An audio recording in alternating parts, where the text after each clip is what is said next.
Welcome to Sacred Cow Shipyards, where no ship is safe from being taken down to its nuts and bolts. Alright, Star Wars fans, I'll admit that I came out of the gate a little hard on the Venator-class Star Destroyer from Clone Wars. It deserved it, but that's a different conversation entirely. And realistically, I'm doing this episode because I would be utterly daft to not capitalize on the current situation and popularity of a certain TV show. Yes, verily, this will be the Razor Crest episode. For anyone who's not a Star Wars fan, this is the ship that Baby Yoda flies around in the Mandalorian TV series from Disney+. And really, even if you're not a Star Wars fan, you should probably be watching The Mandalorian regardless. They do a really good job of filling in any kind of lore or story holes you might not be aware of, and it's just plain pretty. Plus, there's Baby Yoda. But we're not here to talk about the cute little green guy and all the crazy, crazy things that just happened in the latest episode. There are other YouTube channels for that, and they'll get into that in more detail. Right now, we're here to talk about the Razor Crest, the ship. And I will just get the TLDR right out of the way and say this is how you should design Star Wars ships. Right from the very beginning, it was very clear that the Razor Crest used to be a military or combat-style vessel.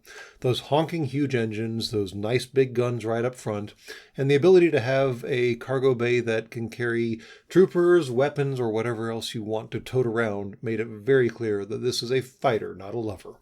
But from what I understand, the designers in charge of the Razor Crest tried to model the ship after a lot of Terran aircraft, such as that big old glass cockpit up on its front kind of calls back to the World War II bombers with those big old glass cockpits on top. And the engines do kind of bear a similarity to the A-10 Warthog's engine configuration, where they are separated from the body and also somewhat large in comparison to the body. But while we're talking about it, let's go ahead and start with that cockpit. Yeah, it's a big old glass greenhouse on top of the ship. That's kind of cool. It gives you a good, decent amount of visibility, and it lets you have a number of people in the cockpit with you. Apparently the ship was configured to have 3 up in the cockpit. A pilot and either 2 passengers or maybe a navigator or a gunner or something along those lines. But the whole layout is actually what makes the most sense of this ship. You've got the cockpit up on top and in front for good visibility, of course. And then immediately behind the cockpit is what amounts to be the engineering section of the ship. There is a mounting point for an astromech droid if Mando didn't hate droids. And then there's the entire hyperspace core, the fuel storage, the actual internal engineering bits that Star Wars kind of glosses over on almost every opportunity available. But in between the cockpit and the engineering section is a kind of a vestibule that has a ladder down into the rest of the ship. And then it just makes even more sense. Most of the lower deck is made up of a very large cargo bay that can store, again, anything from troopers to weapons to carbonite frozen bounties. But immediately in front of that cargo bay is a bed, a place for the crew to sleep. And then there's even a head, a bathroom, a restroom, a toilet, an interspecies capable vacuum ship head. And it has a sink. And seriously, there's a toilet on a Star Wars ship. And they show it to us. And it's actually a plot point in the show. How much more realistic do you want to get? Now, I'm not going to say that toilets and beds are terribly common on Earthling aircraft at the moment, military aircraft that is. I understand that the C-5 Galaxy cargo plane has one, and I understand that the Soviet Tu-95 and Tu-160 strategic bombers also had toilets, which only makes sense for long-duration aircraft that are sent off for many, many, many hours at a time with a large crew on board. And in reality, that is basically what the Razor Crest was apparently built to do. She was meant to be a independent gunship, separate from a carrier or a Star Destroyer or whatever kind of thing she was attached to at the time. And it was meant to go off and enforce the Imperial law or do whatever it was supposed to be doing by itself for a little while, with a crew on board who would need, basic, if not human services, then services that allow them to deal with their bodily functions, whatever those may boil down to. Okay, enough about the toilets. Let's talk about the cargo bay. I mean, it is just a cargo bay. It's a very large empty space for holding things, but the interesting thing are the ramps. There's one ramp at the stern, which makes a lot of sense. It's the classic spot for basically any cargo aircraft to have a ramp to load and unload things. And it's common for most starships that have cargo capabilities and land on the planets. The really interesting thing, however, is the ramp on the left side of the ship out of the cargo bay. The left side, the port side. Yeah, brace for a little nautical geekery here, please. Ocean-going ships, and spaceships for that matter, don't have left and right. They have port and starboard. These are somewhat historical terms that go back a very, very long time to Middle English, basically. Starboard comes out of the notion of a steering board. Once upon a time, rudders for ships weren't under the water in the central line of the ship where it makes it easy to steer from. Instead, they were lashed to the side of the ships and hung off the right side of the ship. And there was a guy over there whose job was to hold on to that and make sure the ship was going the way it was supposed to be going. Well, okay, when you've got your rudder on one side of the ship, you can't exactly tie up on that side of the ship. You can't come up against a wharf on that side of the ship because you might damage your rudder. So they would dock on the other side of the ship, the port side of the ship, the side of the ship that you put up against the port. It all suddenly makes sense, right? There's also another older historical term called larboard. And apparently both the U.S. Navy and the British Navy used this for a very long time, and that basically boiled down to loading the ship. Larboard stems from Middle English laidboard, as in they were loading and unloading the ship from the left side of the ship.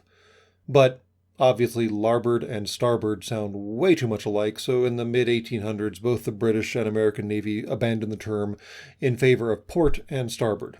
So yes, I am totally geeking out that a fictional starship has a loading ramp on the port side of the ship.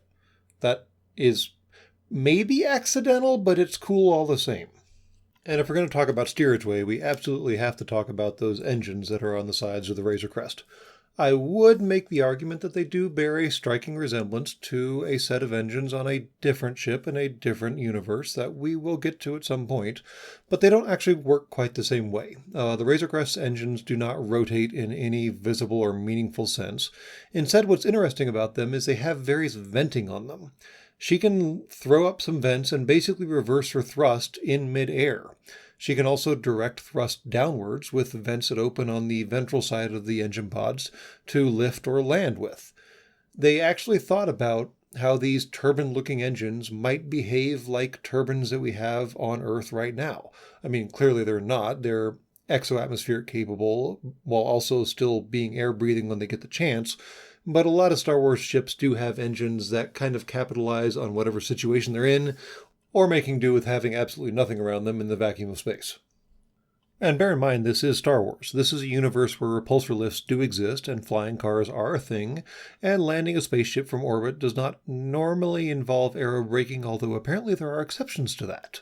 So the nod to the turbines looking like turbines is almost kind of like a subtle jab at the X-Wing, where the turbine-looking thing suddenly split in half and still worked just fine. Because that totally makes sense. And one last reason to love the Razor Crest, and kind of another callback to the engine configuration, is apparently she is stupid durable, but in a kind of believable way. When she breaks down in ways that we kind of expect that kind of ship to break down. And parts fall off, and it struggles with landing sometimes because it's been through the ringer. But it's not like it's just cruising on plot devices or anything. It's literally falling apart around Mando, but it's still running. I mean, yeah, that basically is the plot. Of course, he has to have the ship fall apart so he can do all these side quests in his ongoing main storyline, which we really wish he'd really get back to. But it gives a ship a lot of character to have it have flaws. I mean, yes, perfect, shiny, awesome vessels are perfect, shiny, and awesome, but they don't have character. They aren't another crew member. They aren't part of the show by themselves. And the designers and the writers did a really good job of making the Razor Crest part of the show as opposed to simply just a vehicle. So yes, in the same way that we need more Star Wars in the vein of the Mandalorian TV show, we need more Star Wars ships in the vein of the Razor Crest. Yes, it looks pretty cool as it sits and as it flies, but someone actually thought about how all these pieces fit together and how they would interact with each other and how they might actually theoretically work, as opposed to exclusively and only looking at the cool factor, which leads you to make a massive dorsal opening in your ship for some unknown reason because you want to do fighters or something? I don't know. Anyways, The Razor Crest is a huge win in my book. The Mandalorian is a huge win in my book as well. Watch the show, enjoy the ship, because they're both pretty awesome. And that's all from Sacred Cow Shipyards. Please be advised that any ship left on the dock for more than 24 hours will be compressed to a cube. Have a good day.